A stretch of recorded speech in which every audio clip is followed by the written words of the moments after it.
Abang, Ya sayang. hari itu ada satu customer tanya dekat Penang mana ada Chinese Muslim restaurant. Oh, Chinese Muslim restaurant.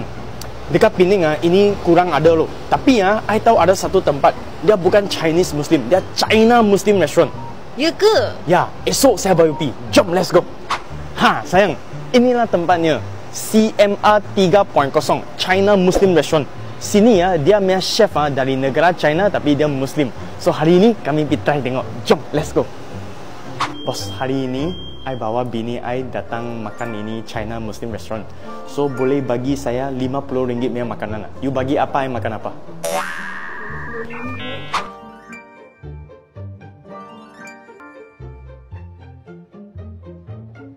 Wah, sayang tengok. Saya try kambing ini.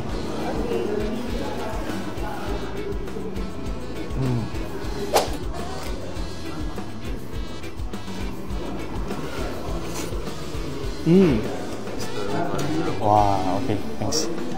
Ini saya dengar itu bos cakap ini dia punya signature. Datang sini mesti mau try, okay? So kami try tengok.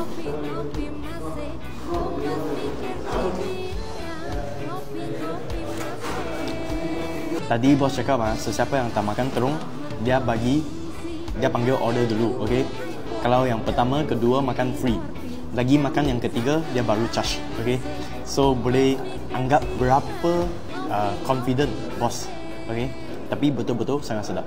Lagi dia bos sangat baik. Tadi kami order RM50 saja. Dia lagi free kami ikan, lagi free kami kambing, lagi free bagi kami ini cucong pan. Dia bagi kami free banyak barang. Ya, bagus lah dia. Ya.